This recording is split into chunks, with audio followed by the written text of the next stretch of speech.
From the day I wrote my first Hello World program, it took me 2 years to land a job at Amazon and another 2 years to get into Google. That's because I did all this with no computer science degree or bootcamp.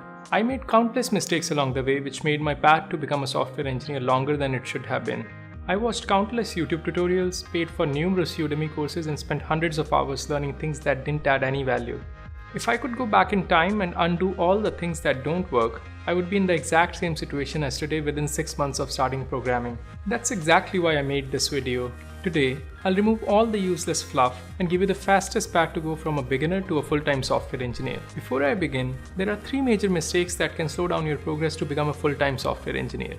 I'll also share these 3 mistakes along the way, so stay tuned for that. As a new programmer, the first decision you need to make is which programming language to learn. To answer that question, let's talk about what a beginner wants from a programming language. Number 1. The language should be easy and intuitive to write. It should not require learning any complex syntax. It should be as close as possible to writing in English. Next, the programming language should be versatile and have many applications. As a beginner, you don't want to learn a new programming language for every new project you want to build. In other words, the language should have great returns for the time you invest on learning it. Lastly, the programming language should be fast to write. You shouldn't have to waste time spelling out the declaration of a new variable or simple iteration through a list. In other words, it should be concise and get job done in minimum lines of code. Some of you might have already guessed it. Python is a language that solves all these problems. It's almost as easy as writing in English. It has so many different applications like web development, data science, and automation. Python is extremely fast to write when compared with other popular languages. That's because it requires less lines of code for the same amount of code. As an example, here is the same code written in Java versus Python. For me personally, I started out with learning Java. I used to do all my coding interviews in Java. Recently, I switched to using Python and it improved my interview performance by at least 2 times because it's so fast to write. Having said that, Java and other popular languages have their own advantages and you'll have to learn another language at some point in your career. But I do believe that Python would be the best language to start with. Now that we know we should learn Python, let's talk about how to do it. And this is where most new programmers make the first major mistake that slows them down. The mistake most beginners make is that they learn by watching others code. Let me explain this by telling you how most people learn programming. Most newbies would go to a course provider like Udemy and look up for Python courses. Then they pick one of these 20+ hours courses thinking that these courses are long and detailed and hence good for them. And then they never end up finishing the course. That's because 20 hours of content is not the same as 20 hours of great content. Some people will go to YouTube and watch someone else code without ever writing any code themselves. And watching these tutorials gives them a false sense of progress. That's because coding in your head is very different from actually writing down the code and debugging the errors. So what is the right way to do it? The answer is very simple. You should learn by coding. For this, you can go to this free website called learnpython.org. On this website, just focus on the basic lessons for Python and don't worry about data science tutorials or any other advanced tutorials. That's because even if you learn advanced concepts right now, you would not be able to remember them until you have actually applied them on a real-world problem. You can always come back to learn advanced concepts in the future when you need them for your projects. If you look at a lesson, each lesson first explains a basic concept and then asks you to apply these concepts to a problem. Feel free to play with the sample code. Think about other problems you can solve with the concepts you just learned and try to solve them in the exercise portion. Once you are done with the basics, you are good to move on to the next steps. In the spirit of learning by coding, we would do some projects in Python next. In the beginning, it's very hard to do something on your own, so we'll take help from the experts. So go to YouTube and look up this video called 12 Beginner Python Projects by FreeCodeCamp, which by the way is a great channel to follow.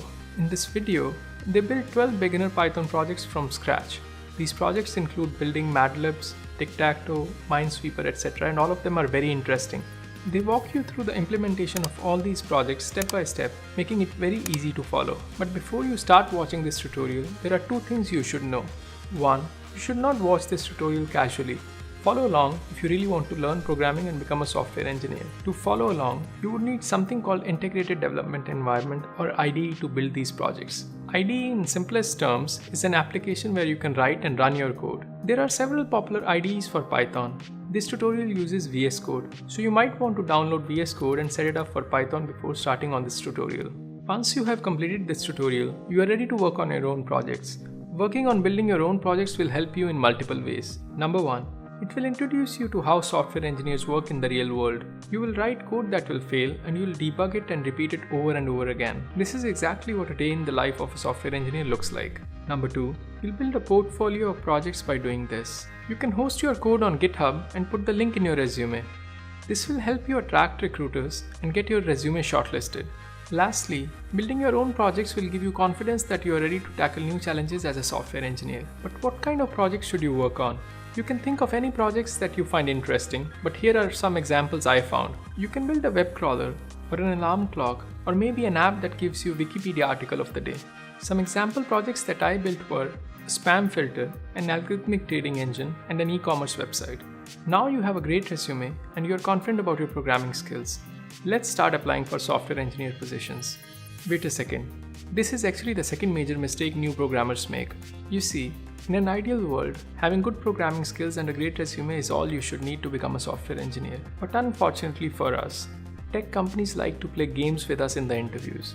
They ask you specific kind of programming questions in the interviews. If you don't prepare for these questions, you might not get the expected results. So let's see how to prepare for the interviews. All the interviews are based on this one course that is taught to all computer science graduates. This course is called Data Structures and Algorithms. Fortunately for us, Google has created this course and made it available for free on Udacity.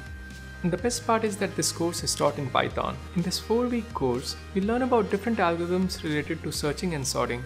You'll learn about data structures like maps, trees, and graphs. Don't worry if you don't know any of these terms right now. I'm sure that by the end of this course, you'll be a pro. For that, just keep 2 things in mind. 1. Be regular and finish this course. As I mentioned earlier, most people start courses and never finish them. So make sure you take small steps every day and make regular progress. 2. Make sure you complete all the exercises they give you in this course. As I've already said many times, the only way to learn coding is by doing. So implement the algorithms by yourself if you can and finish all the assignments.